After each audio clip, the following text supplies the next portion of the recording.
Jadi setelah kita mengetahui rukun-rukun atau pondasi-pondasi dari agama itu sendiri, maka kita sekarang akan menjelaskan secara perinci dari setiap pondasi-pondasi tersebut, atau kita jelaskan satu persatu dari 3 pondasi agama tadi.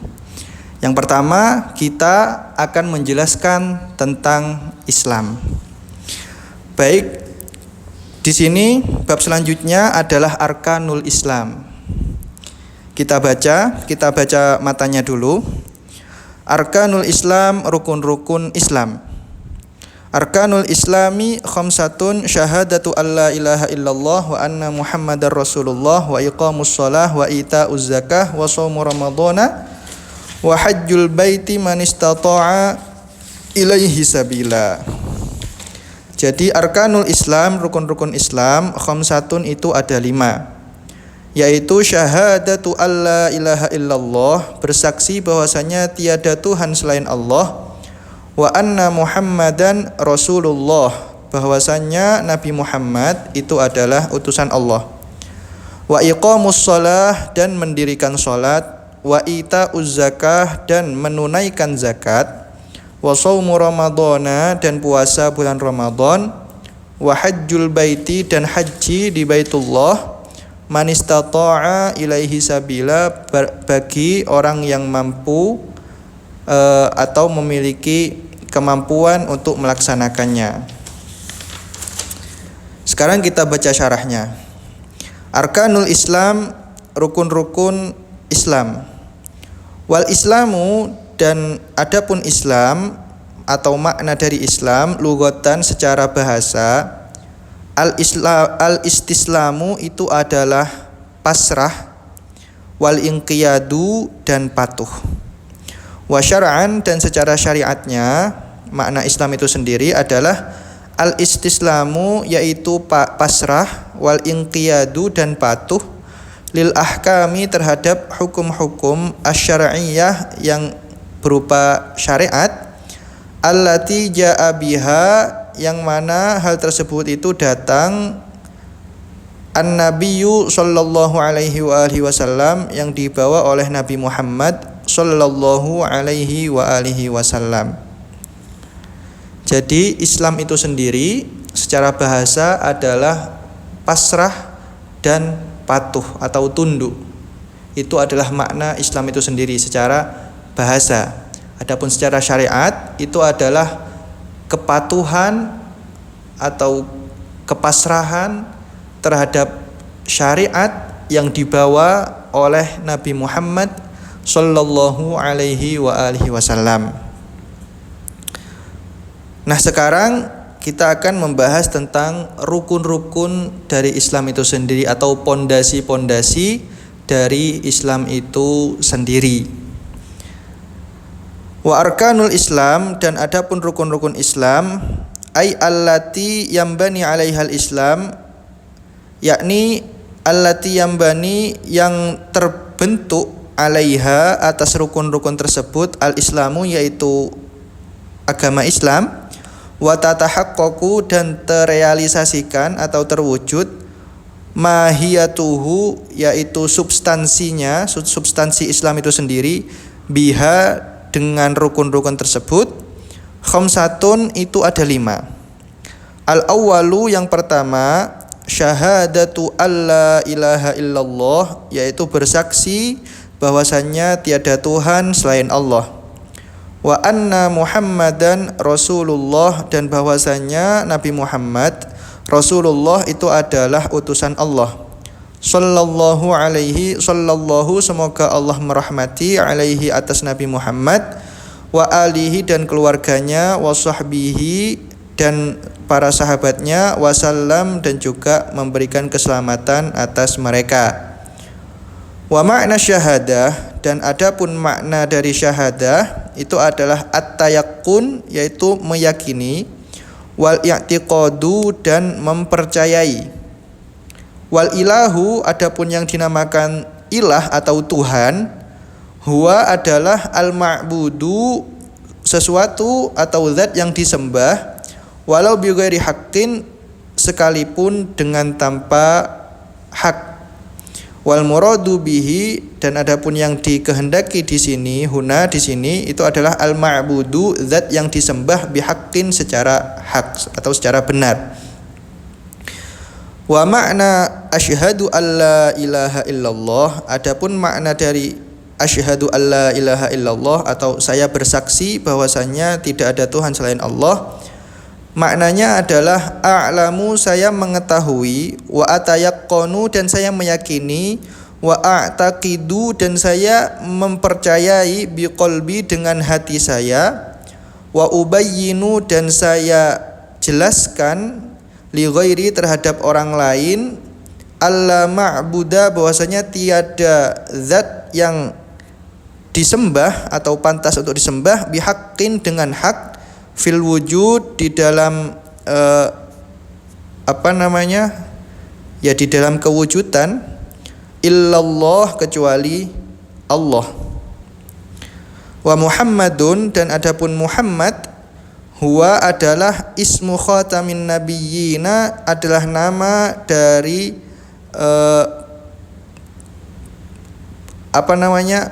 akhir atau penutup para nabi, sallallahu alaihi wa alihi wa sahbihi wasallam. Wa yutlaqu hadzal ismu, wa yutlaqu, dan diucapkan hadzal ismu, nama tersebut yaitu Muhammad, alaman, terhadap seseorang, kathurat, yang banyak, khisaluhu, yaitu karakternya, alhamidah, yang terpuji, atau terhadap seseorang yang karakternya atau banyak dari karakternya itu terpuji, itu disebut juga Muhammad. Wa makna asyhadu anna Muhammadar Rasulullah, dan makna dari asyhadu anna Muhammadar Rasulullah atau saya bersaksi bahwasanya Nabi Muhammad itu adalah utusan Allah, itu adalah a'lamu, saya mengetahui, wa atayaqqanu, dan saya meyakini, wa a'taqidu, dan saya mempercayai, biqalbi, dengan hati saya, wa ubayyinu, dan saya terangkan atau saya jelaskan, li ghairi, terhadap orang lain, anna sayyidana, bahwasanya Tuhan kami, Muhammadan, yaitu Nabi Muhammad, sallallahu alaihi wa alihi wa sahbihi wasallam, Rasulullahi, itu adalah utusan Allah, ilal alamina, terhadap alam semesta. Wa huwa, dan Nabi Muhammad, khatamul anbiya'i, itu adalah penutup para nabi, wal mursalina, dan para rasul, wa habibu rabbil alamina, dan kekasih Tuhan alam semesta, sallallahu alaihi wa alihi wa sahbihi wasallam, semoga Allah selalu merahmati beliau dan keluarganya dan para sahabatnya, dan juga memberi keselamatan atas mereka. Jadi rukun Islam atau pondasi-pondasi Islam, yang mana Islam itu tidak akan terbentuk secara sempurna kecuali dengan pondasi-pondasi tersebut, dengan adanya pondasi-pondasi tersebut, itu ada 5. Rukun Islam atau pondasi agama Islam itu ada 5. Kalau gak ada pondasi-pondasi ini, maka keislaman seseorang tersebut itu tidak dianggap sempurna. Jadi rukun Islam ada 5, yaitu syahadat, bersaksi bahwasanya Allah tiada Tuhan selain Allah, dan bahwasanya Nabi Muhammad itu adalah utusan Allah. Lalu mendirikan sholat dan menunaikan zakat, puasa Ramadan, dan haji ke Baitullah bagi yang mampu.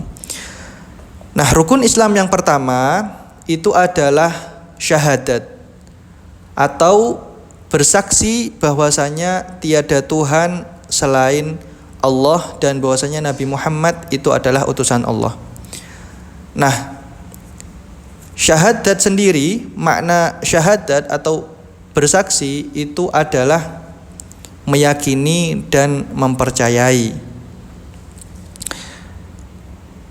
Adapun makna dari asyhadu alla ilaha illallah atau saya bersaksi bahwasanya tiada Tuhan selain Allah, itu maknanya apa? Di sini dijelaskan secara perinci bahwasanya maknanya itu adalah saya mengetahui, saya meyakini, dan saya mempercayai dengan hati saya sekaligus saya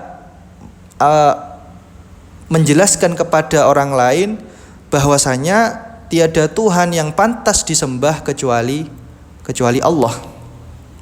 Jadi itu adalah makna syahadat. Yang pertama, kita mengetahui dan meyakini dengan hati kita, lalu kita juga menjelaskan kepada orang lain bahwasanya tiada Tuhan yang pantas disembah kecuali Allah. Nah, kenapa kok ada kalimat bahwasanya saya meyakini dengan hati dan saya menjelaskan kepada orang lain? Karena itulah makna syahadat itu sendiri. Jadi syahadat atau bersaksi itu tidak cukup dengan kita itu meyakini hanya dengan hati kita, tapi tidak menjelaskan kepada orang lain. Makanya disyaratkan kalau orang itu mau masuk Islam, dia itu diharuskan untuk melafazkan 2 kalimat syahadat. Dia harus membaca 2 kalimat syahadat. Kenapa? Supaya ya ini tadi, dia itu menunaikan yang mana itu harus adanya pengakuan terhadap orang lain. Harus ada persaksian, pengakuan kepada selain dirinya sendiri.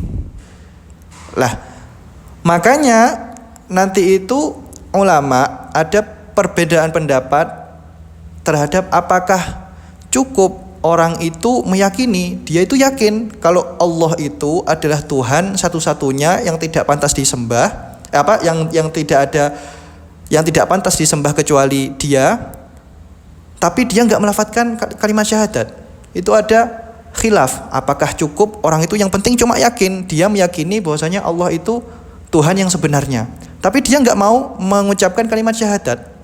Lah, pendapat yang mu'tamad yang lebih kuat itu mengatakan bahwasanya Islamnya itu tidak dianggap sah.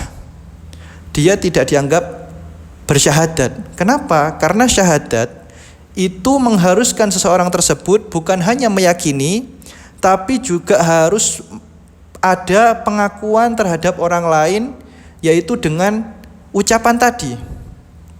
Nah, maksud ucapan tadi itu ya ini, untuk menunaikan makna syahadat itu sendiri. Syahadat, bersaksi, itu enggak cukup cuma meyakini secara hati, tapi juga harus ada pelafalan yang mana itu adalah bentuk pengakuan dia terhadap orang lain bahwasanya tidak ada Tuhan yang pantas disembah kecuali Allah.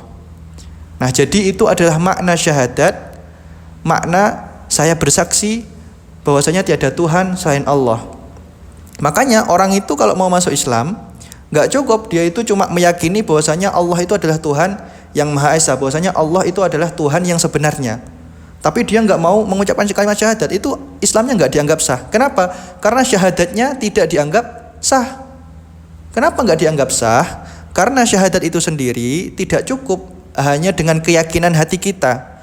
Hati kita cuma yakin bahwasanya Allah itu Tuhan sebenarnya, tapi kita enggak mengucapkan secara lafaz. Kita tidak ada pengakuan terhadap orang lain bahwasanya kita meyakini hal tersebut. Nah, itulah makanya disyaratkan pelafatan 2 kalimat syahadat ketika seseorang tersebut ingin masuk Islam. Kenapa? Supaya terrealisasikan makna syahadah itu sendiri, makna dari bersaksi itu sendiri. Karena kalau orang enggak melafatkan, ya dia cuma meyakini aja, tapi dia enggak bersaksi. Namanya bersaksi itu harus ada pengakuan. Saya bersaksi, saya mengakui bahwasanya Tuhan ini adalah yang benar. Ya sama kayak orang itu bersaksi kepada seseorang yang lain. Semisal saya bersaksi orang ini enggak salah, maka dia harus ucapkan, dia harus tunjukkan kepada orang lain kalau dia itu bersaksi bahwasanya dia itu benar. Adapun kalau dia itu cuma diam saja, dia suruh kamu bersaksi apa tidak, dia itu dalam hatinya meyakini orang ini benar, tapi enggak bersaksi, ya enggak dinamakan bersaksi. Iya kan? Dalam kepada manusia aja kita itu harus, kalau yang mau bersaksi itu harus menunjukkan hal tersebut, apalagi ini adalah masalah agama, ini adalah masalah ketuhanan, masalah prinsip beragama.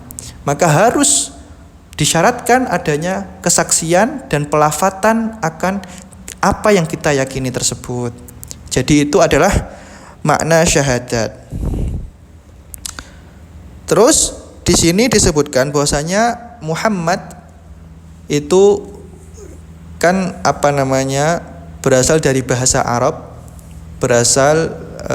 dari bahasa Arab isim maf'ul kalau dilihat dari segi nahwu sharafnya itu berasal dari fi'il mazid, berasal dari fi'il madi hammada, dan isim maf'ulnya adalah Muhammad, yaitu zat yang dipuji atau seseorang yang dipuji.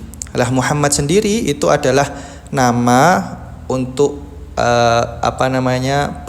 pemimpin atau penutup para nabi dan rasul. Ya seperti kita ma'ruf ketahui lah. Cuma di sini cuma menjelaskan bahwasanya nama Muhammad itu sendiri atau julukan Muhammad itu juga bisa ditujukan kepada orang yang karakternya atau sebagian besar karakternya itu adalah karakter terpuji. Makanya kalau ada orang dia itu baik, karakternya itu bagus, akhlak dia bagus, sifat-sifat dia itu bagus, maka dia itu juga bisa disebut dengan Muhammad. Adapun nama Muhammad sendiri atau makna Muhammad itu sendiri itu adalah orang yang dipuji atau orang yang banyak karakter terpujinya. Jadi seperti itu. Terus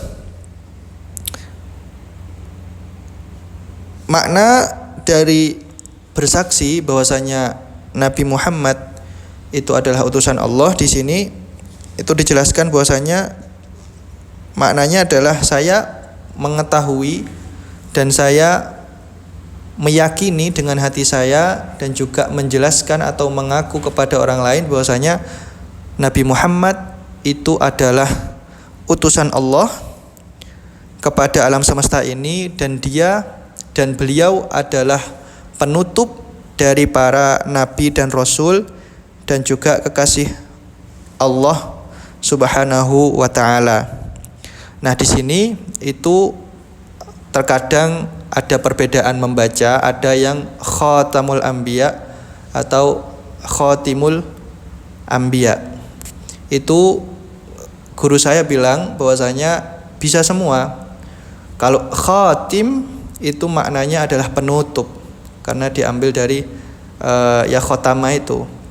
Artinya adalah penutup atau akhir dari sesuatu.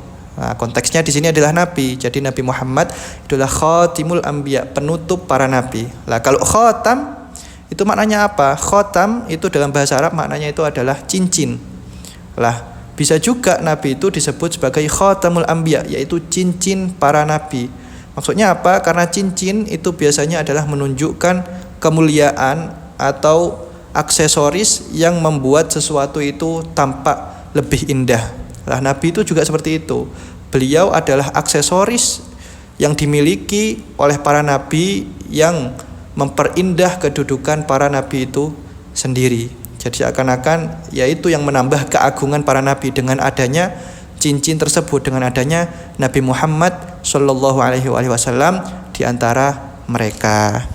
Jadi itu bisa dibaca khotam, bisa dibaca khatim. Kalau khatim yang benar, kalau kita mau bermaksud maknanya itu adalah penutup, maka itu bacanya khatim, khatimah, kan kayak gitu kan, khatimah penutup atau akhir dari setiap sesuatu. Tapi kalau bacanya khotam itu bisa juga, tapi maknanya yang lebih pas kalau khotam itu maknanya cincin. Lah kok bisa disebut cincin? Ya iya, karena cincin itu adalah sesuatu yang menambah keindahan dari sesuatu tersebut. Nah, nabi itu juga bisa dimaknai sebagai khotam, yaitu khotamul anbiya, cincin para nabi yang menambah keindahan para nabi, yang menambah keagungan para nabi dengan adanya Nabi Muhammad Shallallahu Alaihi Wasallam. Jadi itu adalah rukun Islam yang pertama.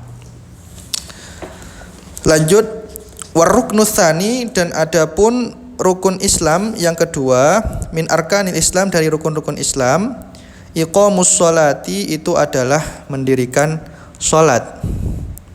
Bima'nal mulazamah, dalam artian mulazamah yaitu selalu melakukan, atau apa ya mulazamah itu? Mulazamah itu ya disiplin, wal istimror, dan terus menerus, ala fi'liha, dalam melakukan sholat, bisyurutiha, dengan syarat-syaratnya, wa arkaniha, dan dengan rukun-rukunnya, wajtina bimubtilatiha, dan menjauhi perkara-perkara yang dapat membatalkan sholat. Wassolatu lughatan, adapun makna sholat lughatan secara bahasa itu adalah mutlaqud doa, yaitu doa secara global. Waqila, dan ada yang mengatakan bahwasanya maknanya adalah ad-du'a'u bi khair, yaitu berdoa dengan kebaikan. Wa syar'an, dan makna sholat secara syariat itu adalah aqwalun, ucapan-ucapan atau bacaan-bacaan, wa af'alun, dan gerakan-gerakan, muftatahatun, yang dibuka, bitakbiri, dengan takbir, wa mukhtatamatun, dan ditutup, bitaslimi, dengan salam, ghaliban, secara kebiasaannya.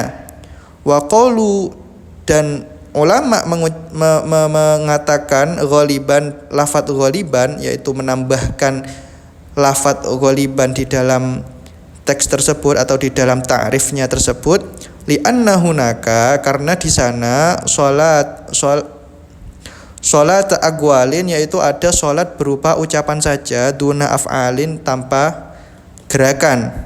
Wahya, dan itu adalah yaitu salat yang hanya berupa ucapan tanpa gerakan, itu adalah salatul marbut, salatnya orang yang terikat. Wa sholatu af'alin duna aqwal, dan juga ada sholat yang berupa gerakan saja tanpa adanya ucapan. Apa itu? Wahya, yaitu sholatul akhros, sholatnya orang yang bisu.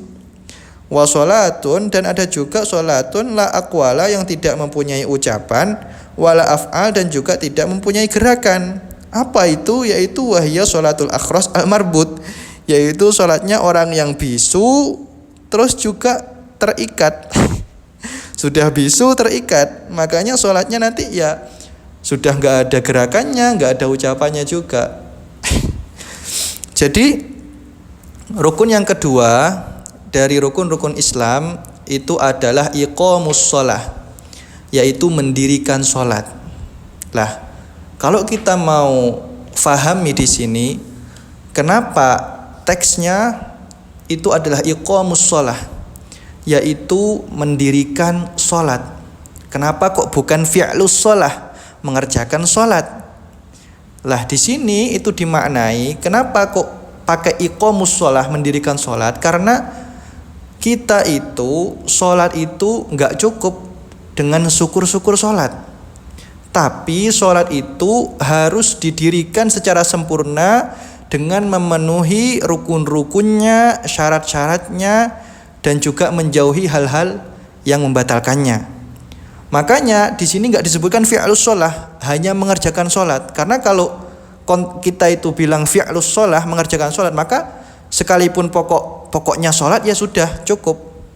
Lah, tapi nggak, kalau di sini itu nggak disebutkan fi'lus sholah, tapi iqamus sholah. Jadi kalau kita itu mau Islamnya itu benar-benar sempurna, ya mau nggak mau harus iqamus sholah, bukan cuma fi'lus sholah. Bukan cuma yang penting sholat, tapi harus iqamus sholah, mendirikan sholat. Lah, mendirikan sholat itu gimana? Mendirikan sholat itu dimaknai oleh para ulama, yaitu mengerjakan sholat dengan sesuai tuntunan yang berlaku, dengan rukun-rukunnya, dengan syarat-syaratnya, dengan menjauhi hal-hal yang dapat membatalkan sholat. Makanya yang tepat itu bukan yang penting sholat, bukan ya udah yang penting sholat gak apa-apa. Selama masih sholat berarti Islam, enggak, bukan yang penting sholat, tapi sholat itu penting. Jadi seperti itu. Nah, sebagian orang itu kadang nggak terima ketika ada orang yang semisal mengingatkan atau menegur bahwasanya sholatnya itu ada yang kurang. Biasanya dulu itu saya sendiri itu terkadang ketika masih kecil dulu, ketika bilang bahwasanya ada teman saya yang sholatnya itu kurang pas, atau mungkin secara hukum fikih itu kurang pas, itu kadang dibilangi, kamu kok sholatnya seperti itu, sholat seperti itu nggak sah, sholat seperti itu salah. Lah, mereka itu biasanya menjawab, ya udah, sholat saya emangnya kamu itu Tuhan, emangnya kamu itu yang nerima enggaknya sholat, kita itu sama-sama enggak tahu. belum tentu sholat kamu itu diterima, dan belum tentu sholat saya itu enggak diterima. Diterima enggaknya itu adalah urusan Allah. Loh, jadi yang perlu kita benarkan di sini, yang perlu kita luruskan di sini, antara sah tidaknya sholat dengan diterima atau tidak diterimanya sholat itu adalah dua hal yang berbeda. Sah tidaknya sholat itu adalah sesuatu yang bisa kita hukumi atau sesuatu yang tampak dan kita bisa ketahui. Melalui apa? Ya melalui hukum-hukum fikih, melalui ketentuan-ketentuan syarat-syarat yang sudah disebutkan dan dijelaskan oleh para ulama. Sehingga kita itu bisa, kalau tentang sah atau tidaknya sholat, kita itu bisa mengetahui dan kita itu bisa mengidentifikasinya melalui aturan-aturan yang sudah ditentukan oleh Nabi Muhammad SAW dan dijelaskan oleh para ulama. Adapun diterima atau enggaknya itu adalah permasalahan yang tidak tampak. Semua kalau diterima atau enggaknya itu adalah urusan Allah Subhanahu wa taala. Nah, jadi diterima atau enggaknya dengan sah atau enggaknya itu adalah dua perkara yang berbeda. Akan tetapi satu hal yang pasti bahwasanya memang orang yang sah sholatnya itu belum tentu diterima di sisi Allah. Akan tetapi kalau orang yang tidak sah sholatnya itu sudah pasti tidak diterima. Lah, syaratnya diterima itu minimal harus sah. Sahnya itu harus memenuhi syarat-syarat dan aturan-aturan yang berlaku. Memang sekalipun kita itu menunaikan sholat sesuai dengan aturan-aturan dan syarat-syarat yang berlaku, kita itu belum tentu diterima. Belum tentu Allah itu pasti menerima amal kita, belum tentu. Itu semua adalah hak kredibilitasnya Allah. Kita nggak bisa menentukan, kita nggak bisa menghukumi, mengklaim seseorang tersebut ibadahnya diterima atau enggak. Tapi kalau orang itu sholatnya sudah nggak sah, itu sudah pasti nggak diterima, sudah pasti nggak mungkin diterima oleh Allah. Makanya nggak bisa orang itu ketika sholatnya itu batal, nggak memenuhi hukum syarat-syarat di dalam ilmu fikih terus bilang bahwasanya yang diterima yang tahu diterima atau enggaknya itu Allah. Emangnya kamu tahu bahwasanya sholat kamu itu pasti diterima dan sholat saya itu pasti tidak diterima? Masalah diterima atau enggaknya itu yang tahu cuma Allah. Lah memang. Cuma kalau sholat kamu itu batal, sholat kamu itu enggak sah, itu sudah pasti enggak diterima, enggak mungkin diterima. Ya memang sholat saya yang sah ini secara hukum fikih belum tentu diterima oleh Allah. Ibadah saya ini, ibadah saya memang belum tentu diterima oleh Allah. Diterima enggaknya itu urusan Allah. Akan tetapi setidaknya saya itu sudah memenuhi syarat minimum untuk diterima, yaitu sah dan sesuai dengan aturan yang ada.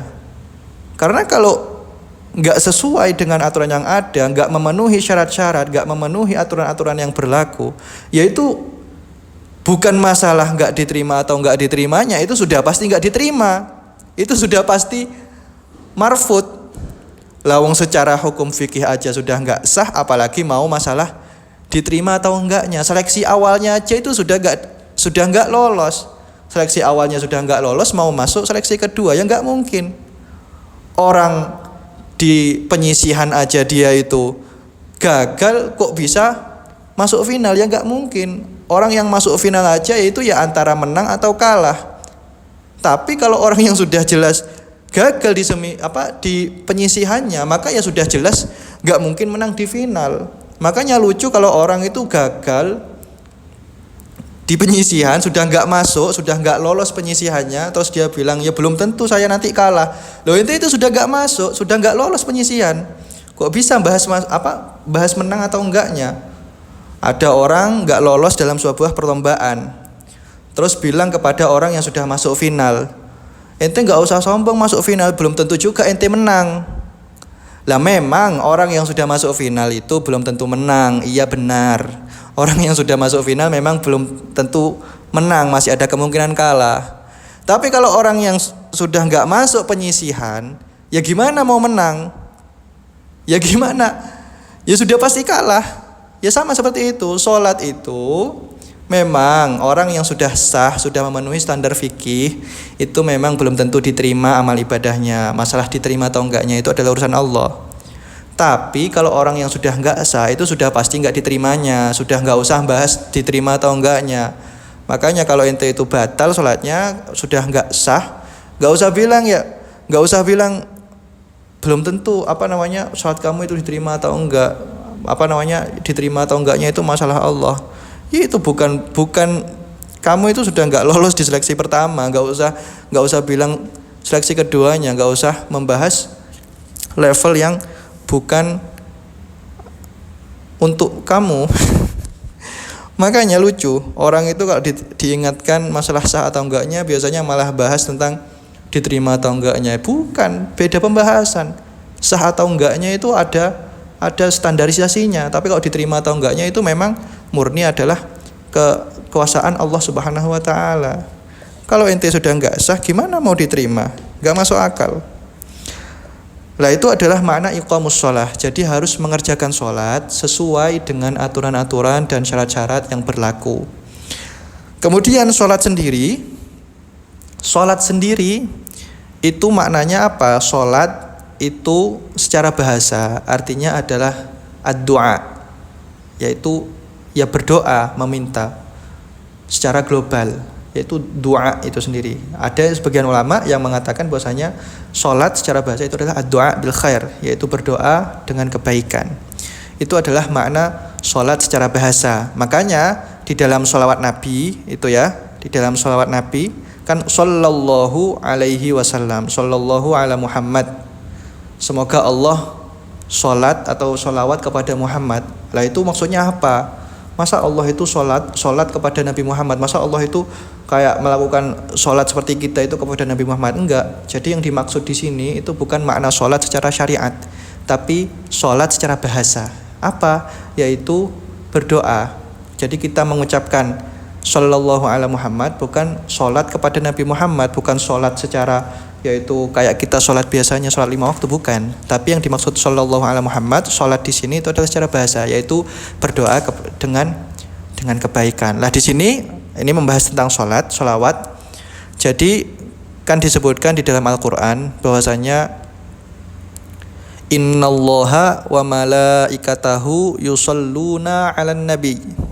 Lah kita kan ketahui makna sholat itu adalah berdoa dengan kebaikan. Lah kalau kita yang berdoa untuk Nabi itu mungkin masuk akal, yaitu mendoakan kebaikan untuk Nabi. Tapi kalau Allah itu seperti apa? Masa Allah itu mendoakan kepada Nabi? Sementara kan maknanya mendoakan itu kan berarti kan meminta. Kita mendoakan Nabi berarti minta kepada Allah untuk kebaikan Nabi Muhammad.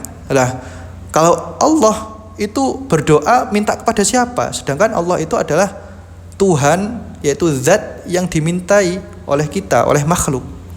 Lah jadi di sini sholawat itu ada 3 macam, ada 3 level. Yang pertama sholawat dari Allah untuk Nabi Muhammad, sholawat malaikat untuk Nabi Muhammad, sholawat dari manusia untuk Nabi Muhammad. Lah makna sholawat dari Allah kepada Nabi Muhammad itu adalah memberikan rahmat. Jadi sholawatnya Allah kepada Nabi Muhammad itu adalah dengan memberikan rahmat kepada beliau.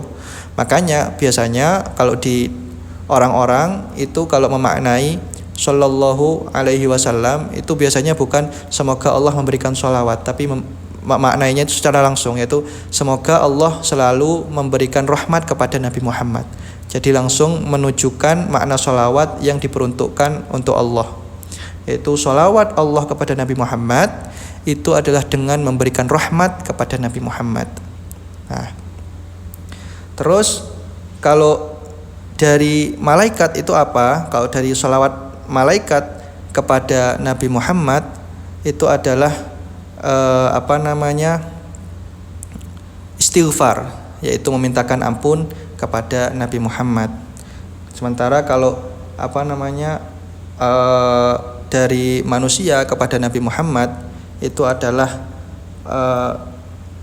berdoa, mendoakan Nabi Muhammad, atau kalau bahasa Arabnya itu tadarru' wa tadzallul, ya menghambakan diri atau dalam artian yang mendoakan Nabi Muhammad dengan kebaikan. Jadi intinya seperti itu. Lah, kemudian sholat secara syariat itu apa? Jadi makna sholat secara syariat itu adalah ucapan-ucapan, kumpulan dari ucapan-ucapan dan gerakan-gerakan yang dibuka dengan takbiratul ihram dan ditutup dengan salam secara kebiasaannya. Jadi di sini ada tambahan ta'rif, yaitu secara kebiasaannya. Jadi makna sholat secara syariat itu adalah sesuatu gerakan-gerakan dan ucapan-ucapan yang dibuka dengan takbiratul ihram atau diawali takbiratul ihram dan diakhiri dengan salam secara kebiasaannya. Secara normalnya itu kayak gitu. Normalnya itu sholat ya dibuka dengan takbiratul ihram, ditutup dengan salam dan berupa gerakan-gerakan dan ucapan-ucapan. Lah kenapa kok ada tambahan secara kebiasaannya? Karena terkadang ada juga sholat itu yang abnormal, yang tidak biasa, yaitu sholat yang hanya berupa gerakan-gerakan tapi nggak ada ucapannya, atau yang berupa ucapan-ucapan saja nggak ada gerakannya. Apa sholat yang hanya berupa ucapan tapi nggak ada gerakannya? Itu adalah sholatnya orang yang terikat. Ya semisal orang yang diikat di kursi ataupun di tiang, kemudian dia mau sholat, kan dia nggak bisa bergerak. Ya dia harusnya dengan isyarat, dan itu tetap dianggap sholat sekalipun tidak tidak secara kebiasaannya. Itu adalah sholat yang abnormal atau keluar dari kebiasaannya. Ta'rifnya ini adalah makna sholat secara kebiasaannya. Jadi terus ada juga yang sholat itu berupa gerakan saja, tidak ada ucapannya. Apa contohnya? Ya sholatnya orang yang bisu. Sholatnya orang yang bisu itu hanya berupa gerakan saja tanpa ada ucapannya, tapi itu tetap dianggap sholat. Dan bahkan ada juga sholat yang hanya berupa yang tidak ada gerakan dan tidak ada ucapannya. Apa contohnya? Yaitu orang yang bisu dan terikat. Jadi dia sudah bisu terus terikat, makanya ya sholatnya ya sudah nggak bisa ngomong tanpa ucapan, dan juga keadaan dia sekarang terikat nggak bisa gerakan, makanya ya sholatnya itu ya bila af'al wala aqwal, tanpa ada gerakan dan tanpa ucapan, tapi itu tetap dianggap sholat. Jadi itu adalah ta'rifnya sholat. Paham ya? Itu adalah rukun kedua dari Islam.